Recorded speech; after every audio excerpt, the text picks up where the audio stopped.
안녕하세요 여러분, 수수예요. 벌써 4월하고도 반절이 지났습니다.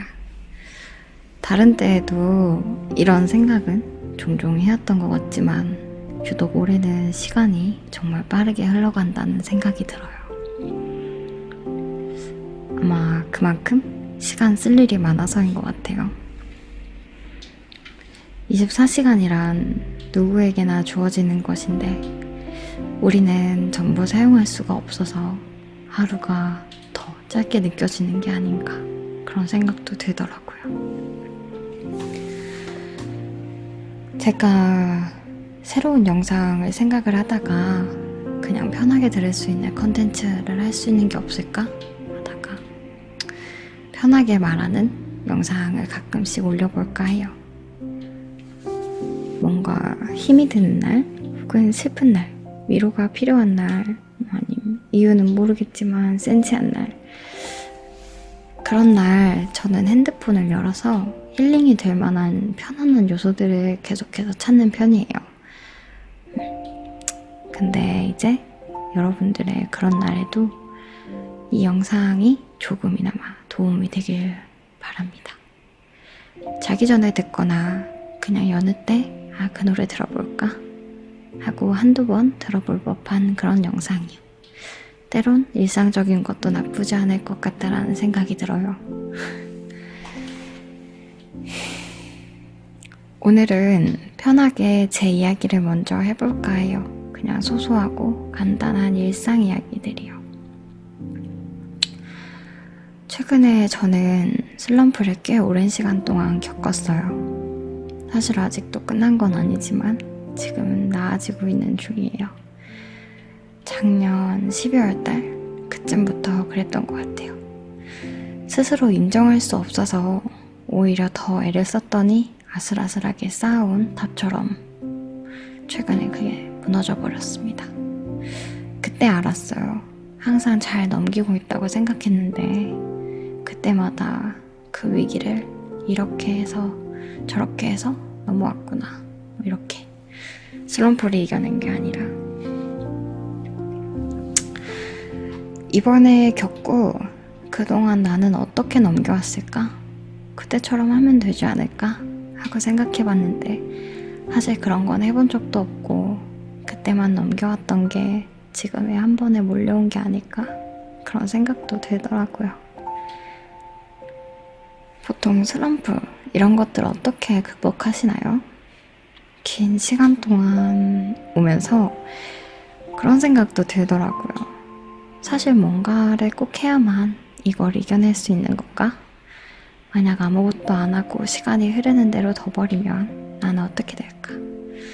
마음 한켠에 아픈 것들이 잔뜩 쌓여있는데 좋은 생각, 긍정적인 생각을 하며 이겨낸다 라는 건 사실 꽤나 무리가 되더라고요. 그래서 진짜 한동안은 하고 싶은 것들만 했어요. 먹고 싶은 거 먹고, 보고 싶은 거 보고, 자고 싶을 때 자고. 그렇게 아무것도 안 하다 보니 하고 싶은 거, 내가 원하는 것들이 하나씩 생기기 시작했어요. 그것도 아주 사소한 것들이었지만 좋았습니다. 첫 번째로는 먼저 맛있는 음식을 내 손으로 직접 해먹는 것부터. 평소 카레를 엄청 좋아하는 편이에요. 당근이나 고기가 들어간 카레 말고 완전 묽은 타입의 소스만 있는 양파를 녹여낸 것 같은 카레를 좋아해요. 종종 해먹곤 하는데요. 카레를 만들고 사이드로 가라아게나 고로케 등을 곁들여 먹는 걸 좋아하거든요. 그래서 그날도 양파를 다져서 카레를 만들고 가라아게 2조각을 튀겨서 창밖을 보면서 밥을 먹고 나니까 좀 뭔가 개운해진 기분이 들더라고요. 그 당시에 밤낮이 바뀌어서 밤에 일어나는 생활을 했었는데 낮에 일어나서 낮의 풍경을 보면서 밥을 먹으면 더 기분이 좋겠구나 싶어서 한 일주일을 밤낮을 바꾸겠다며 엉망진창인 생활을 했습니다. 지금 자면 아침 9시에 일어나겠지 하고 36시간을 꼬박 밤을 새는데 그 다음날 저녁 9시에 눈이 떠진 거예요. 그래서 또 그날 밤을 샜습니다. 그렇게 이틀 뒤 완전히 밤낮을 바꾸게 되고 프리랜서가 된 이후로 거의 밤 생활을 했었는데 처음으로 이렇게 긴 시간 동안 낮 생활을 이어가고 있어요. 그래서 밤낮을 바꾼 첫날 점심으로 카레를 해 먹었는데 항상 저녁에 일어나서 잘 몰랐는데 집 앞 하천이 전부 벚꽃나무였다는 사실을 잊어버리고 있었던 거예요. 낮에 보니까 하천에 벚꽃나무가 만개해 있었어요. 코로나 때문에 밖에 나가서 구경하진 못했지만 낮에 일어나서 보는 풍경들은 생각보다 새롭더라고요. 그렇게 하루를 마무리하고 그렇게 며칠을 더 아침형 생활을 하기 시작했어요. 밤 생활을 하던 저는 첫날 아침 6시에 일어났는데 6시에 잠을 자러 가는 경우가 더 많았는데 아침에 일어나니 기분이 묘하더라고요. 우선 아침 6시에 깨어났을 때 이건 아침도 새벽도 아닌 푸르스름한 시간이었어요. 해가 이제 막 뜰 것 같을 때 아침밥을 먹기엔 꽤 이른 시간이라 이건 미뤄두고 전기포트에 물을 끓여서 평소에 쓰지 않는 예쁜 찻잔을 꺼내서 우선 차를 한 잔 마셨어요. 평소엔 절대 하지 않는 일 중에 하나였는데 그 시간이 주는 분위기라는 게 사람을 바꾸기도 하더라고요. 그렇게 차를 한 잔 마시고 유리창 밖을 보며 한동안 멍하니 앉아 있었어요. 저희 집 근처는 이제 중앙기관들이 모여 있어서 아침 출근 시간이 되면 엄청 차가 많이 막히고 먼 도로에 차까지 보일 정도로 시야가 트여 있는 편이에요. 그래서 때론 멍하니 도로만 쳐다보고 있을 때도 있었는데 아침 시간에 보고 있으니 문득 그런 생각이 들더라고요.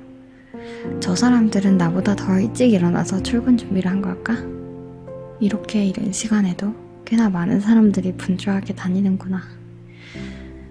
그렇다 보니 문득 나도 오늘 하루는 남들만큼 바쁘게 보내보자 이렇게 시작이 되었는데 그 생각을 하고 나니까 내 책상은 사무실이 되고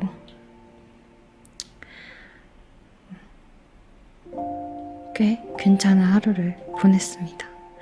아침 8시에는 아침밥을 챙겨 먹었고 12시에는 점심을 챙겨 먹고 6시쯤 기지개를 켜며 저녁은 뭘 먹지? 하고 생각했어요. 보통 밤낮이 바뀌어서 밤에 일어난 날에는 밥을 많이 챙겨 먹어봐야 한 끼, 그리고 나머지는 보통 초콜릿이나 커피로 때우는 편이에요. 단지 생활하는 시간이 밤인지 낮인지만 바뀌었는데 생활 자체가 그리고 생각하는 것 자체가 많이 달라져서 좋은 영향을 받아서 지금은 2주째 이 생활을 하고 있습니다. 내 마음이 여유로워질 때쯤 좋은 생각, 긍정적인 생각들은 자연스럽게 따라오게 돼 있는 것 같아요. 점점 슬럼프를 이겨낼 힘이 생기더라고요. 정확히는 강한 힘이 생겨났다라기보단 스스로 계속해서 억압하고 있던 것들을 조금은 그런 것들로부터 자유로워져서 숨통이 트인다 그런 기분이었지만 이전에 힘든 일이 생겼을 땐 종종 그랬어요. 이것보다 더 힘든 일도 많이 이겨내왔었다고. 스스로를 위로했지만 지금 생각해보면 과거의 내가 들으면 참 속상한 말들 뿐인 거예요. 그땐 진짜 힘들었거든요. 하지만 그걸 발판으로 그때보단 지금이 나으니까 지금의 생활에 만족해야 해. 이런 말 같아서 좀 마음이 아프더라고요. 더 이상 과거의 나와 현재의 나를 비교하는 일을 하지 않기로 했어요. 그때의 나와 지금의 나는 가치관도 삶의 환경도 전부 달랐거든요. 슬럼프에 빠지면서 자연스럽게 자존감도 낮아졌어요. 앞으로 나아가지 못하는 자신에게 실망했고 그 실망은 곧 자책으로 이어지게 되었거든요. 매일 이 문제로 턱을 개고 고민을 하고 있다가 주말에 엄마가 집에 오셨는데 아침에 창밖을 보면서 멍을 때리고 심각한 얼굴을 하고 있으니까 엄마가 볼을 잡아당기면서 아주 생쇼를 하고 있다라는 표정으로 쳐다보시더라고요. 길게는 몇 개월, 짧게는 몇 주 라는 시간 동안 나는 나의 문제에 대해서 진지하게 고민을 하고 있었는데 엄마 눈에는 아직도 저는 품 안에 어린애처럼 보였던 것 같아요. 머릿속에는 수많은 생각들이 있어서 가끔 생각이 뒤엉킨다라는 말을 하잖아요. 글로 풀어내거나 말로 하면 아차? 하는 생각도 가끔 들어요. 속에 담아두지만 말고 밖으로 꺼내보는 것도 좋은 방법인 것 같아요.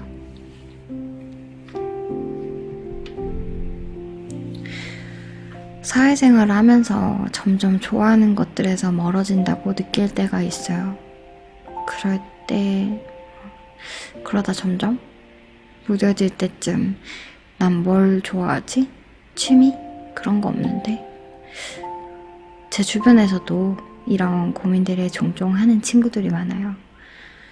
저도 좋아한다고 생각했는데 막상 해보면 좋아하지 않았다거나 별로라고 생각했는데 생각보다 재밌다고 느꼈던 일들이 있었거든요. 그렇지만 때로 무기력한 무언가로부터 그마저도 모르겠다라고 생각할 때가 많았어요. 저는 어린 동생이 하나 있어요. 아직 고등학생인데 1월 겨울방학이 시작되면서 저희 집에서 지내게 됐는데 그때 코로나 때문에 지금까지도 저와 함께 지내고 있어요. 동생이라는 평소에 학교 다닐 때 이제 주말에 한두 번 보고 그런 편이었는데 이렇게 오랜 시간 같이 지낸 건 정말 어렸을 때 빼곤 처음이에요. 동생을 아주 잘 안다고 생각했는데 이번에 같이 지내면서 새롭게 알게 된 것들도 꽤나 많았어요. 동생이랑 저는 사이가 아주 좋은 편이라고 생각하는데 뭐 또 가끔 싸우기는 하지만 전 동생의 진로에 아주 관심이 많은 편인데 동생은 진로 이야기만 하면 입을 싹 닫아버리더라고요. 그래서 한동안 동생을 막 보채보기도 하고 잔소리도 해보고 했는데 소용이 없었어요. 진로 상담을 해주기도 했지만 뭔가 마음에 와닿지 않는 것 같더라고요. 생각해보면 저도 그랬거든요. 제 동생 나이 때. 지금 내가 할 수 있는 게 뭘까? 하고 싶은 건 뭘까? 뭐 이런 저런 거 하고 싶다고 하면 부모님은 그래 해라 하고 흔쾌히 허락해 주실까? 혼자서 꽁꽁 싸매면서 결국 말하지 못한 꿈이 사실 더 많았던 것 같아요. 이런 이야기를 하고 난 날 저녁쯤이면 동생은 항상 의기소침하게 멍하니 앉아 있어요. 아마 그때 저랑 같은 생각을 하고 있었던 게 아닐까 싶어서 그 뒤로는 이야기를 하는 입장이 아닌 들어주는 입장이 되자고 생각을 바꾸게 되었습니다. 그리고 동생이 언젠가 이야기해주겠지 하고 기다렸어요. 동생한테 어느 날 너무 무기력한 거 아니냐며 다그친 적이 있었는데 동생은 엄마나 제가 언성이 높아지면 어떤 대답도 잘 안 하는 편이에요. 그게 상대방과 트러블을 줄인다고 생각해서 그렇다고 하더라고요. 제가 동생과 같은 나이일 땐 엄마랑 끝장을 볼 때까지 이야기를 했었어요. 나랑은 다른 성격인 동생을 나와 같다고 생각하면서 다그쳤던 게 조금 미안해지더라고요. 제 동생은 하루 종일 넷플릭스나 유튜브, 거의 핸드폰이나 컴퓨터에 빠져 사는 편이에요. 그걸 보면서 핸드폰을 하루에 잠깐이라도 내려놓고 자기 개발이라든지 취미생활을 해보는 게 어떻겠냐라고 했는데, 핸드폰을 내려놓는 것까지는 성공을 했는데 아무것도 안 하고 천장만 보고 있더라고요. 또 그 모습이 답답해서 도대체 왜 그러고 있냐고 물었더니, 언니, 난 뭘 해야 될지 모르겠어 라고 하길래 속이 답답해졌지만, 내 동생이 뭔가 핸드폰에 먹혀버린 건 아닌가 하고 걱정되기도 하더라고요. 좀 억지였지만 엄마에게 말을 하고 동생의 핸드폰을 일주일 동안 압수했어요. 그 다음날 동생을 데리고 여행을 떠났어요. 그것도 그날 새벽에 통보를 했어요. 가자 하고. 혹시나 동생이 사진을 남기고 싶어 하진 않을까 해서 동생 핸드폰을 몰래 챙기고 입고 싶어 하는 옷을 빌려주고 평소 하고 싶었던 머리 스타일로 머리를 자르고 여행을 다녀왔습니다. 작은 화면 속에서 보는 세상이 아닌 주변을 볼 시간을 주고 싶었어요. 그날 동생은 하늘을 마음껏 보고 맑은 공기도 여러 번 마시며 좋다라는 말을 여러 번 하더라고요. 그래서 그냥 사진을 찍고 싶을 땐 핸드폰을 빌려주고 먹고 싶은 것들은 맛보게 해줬습니다. 충분히 여유로운 생활, 그리고 그 안에서 생각할 수 있는 것들을 잔뜩 하고 나면 아마 동생은 오늘을 그리워하며 그날 정말 좋았어. 또 언젠간 올 그날을 기다릴 거라는 생각이 들었어요. 여행이 끝나고 나면 집에 와서 숙제를 잔뜩 해야 했지만 그렇게 집에 돌아와서는 웃으면서 성실히 숙제를 하나둘씩 하더라고요. 그리고 며칠 뒤에 동생 입으로 이렇다 저렇다 하는 생각을 하는 이야기를 들을 수 있었고, 제가 하는 말들에 조금은 동의를 해주기도 했어요. 동생한테 이렇게 저렇게 뭐 하면 되잖아 라고 화를 낼 때가 가끔 있었는데, 그럴 때 동생은 난 아직 학생이잖아, 난 돈이 없잖아, 내 마음대로 할 수 있는 건 없잖아, 뭐 등등 이런 이야기를 하는 편이에요. 동생이 왜 스스로 소신을 가지고 움직이지 않을까라고 생각을 했었는데, 제가 크게 잊고 있었던 것은 아직 동생은 고등학생이고 누군가 챙겨줘야 하는 그런 나이며, 아직은 부모님이나 언니인 내 눈치가 보이겠구나 싶어서 그간 다그쳤던 게 마음이 아프기도 했어요. 아직은 자유롭지 못한 나이, 완성되지 않은 가치관, 인생에서 가장 어려운 고민들을 가지고 지냈던 그때를 어른이 된 나는 벌써 잊어버렸구나. 사실은 성인이 된 지금도 나는 완벽하게 자유롭지 못하고 책임이 따르는 가장 무서운 책임이 따르는 게 가장 무서운데, 그 어린 게 말 한마디가 얼마나 어려웠을까 싶더라고요. 타인은 나를 돌아보는 가장 좋은 거울이기도 한 것 같아요. 저는 지금 가장 가까이에서 지내고 있는 동생을 통해서 저를 보는 중입니다. 그렇게 또 가치관들을 바꾸게 되고 나의 단점들을 고쳐나가고 있는 중입니다. 제가 읽고 있는 글은 제 일기에서 인용해서 뭔가 여러분한테 전달하느라 버벅버벅 거리는 것도 조금 있는 것 같아요. 이야기를 이어보면 재밌는 건 보고 배운다라는 말이 이렇게 무서울지 몰랐는데, 동생은 보통 제 행동을 많이 따라하는 편이에요. 제가 일어나서 청소를 하고 집을 정리하면 같이 일찍 일어나서 도와주기도 하는데, 제가 늦장을 부리고 늦게 일어나는 날에는 같이 늦잠을 자요. 제가 밤낮이 바뀌었을 때는 똑같이 밤낮이 바뀌었어요. 제가 일을 하고 있을 땐 동생도 책을 펴고 공부를 하고 그렇더라고요. 딱히 동생이 제 눈치를 봐서 하는 게 아니라 그 분위기에 자연스럽게 동화되는 것 같다라는 느낌을 자주 받는 편이에요. 그래서 동생이 좋은 어른으로 성장할 수 있도록 좋은 언니가 되려 노력 중입니다. 동생의 무기력증에 대해 이야기를 하다가 여기까지 왔는데 좋아하는 일을 찾는 방법에 대해서 동생 덕분에 알게 된 게 하나 있어요. 동생은 아기자기하고 귀여운 그림을 잘 그리는 편인데 그래서 진로를 그쪽으로 밀어주겠다고 가족들 모두가 응원하고 있지만 동생에게 억지로 그림을 그려보라고 했더니 아무것도 그리지 못했어요.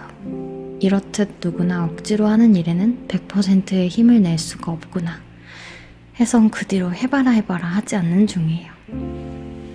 그랬더니 얼마 전 저의 생일날 본인이 직접 그림을 그려 이런저런 선물을 만들어 주었는데 그게 너무나 예쁘고 귀여워서 정말 눈물이 날 뻔했습니다.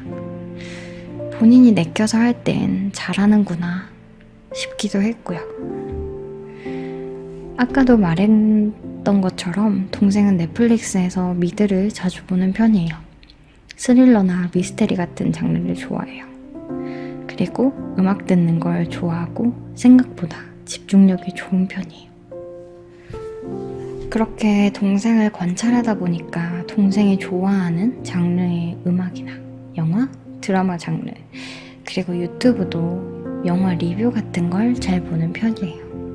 아마 동생은 지금 이런 취미를 가지고 있는 게 아닐까 하는 생각이 들었어요. 그럼 나는 어떨까 해서 제 생활을 한번 돌아봤는데 저는 유튜브에서 일상 브이로그를 자주 보는 편이에요. 브이로그에도 종류가 정말 많은데 조용하고 잔잔하고 일상이 담긴 브이로그 위주로 보게 되고 최근엔 경쟁 게임들을 하지 않는다는 걸 깨달았죠. 뭔가 치열한 게 싫어진 것 같더라고요. 그리고 마음의 여유가 생기는 음악을 많이 들어요. 조용한 베이킹 영상도 많이 보고 내가 관심 있어 하며 보는 것들의 공통점은 여유인 것 같더라고요. 지금 나한텐 여유가 필요한 게 아닐까 그런 생각도 들더라고요. 내가 관심 가지고 지켜보는 것들이 나한테 미치는 영향이나 내가 어떤 생각을 하는지 잘 들여다보면 때론 또 답이 나올 때가 있더라고요. 여러분도 혹시 잘 모르겠다면 한번 잘 살펴보세요. 혹시 지금 내 심리를 알아챌 수 있는 힌트가 여기저기 있을지도 모른답니다. 지금 내가 원하는 삶의 방향이라든지 하고 싶은 것들이 그 안에 숨어 있을 수도 있을 거예요. 그럼 오늘도 좋은 하루 되시고요. 잔잔하게 듣는 영상 괜찮다 하시면 앞으로는 다양한 주제로 이렇게 만들어 보려고 합니다. 그럼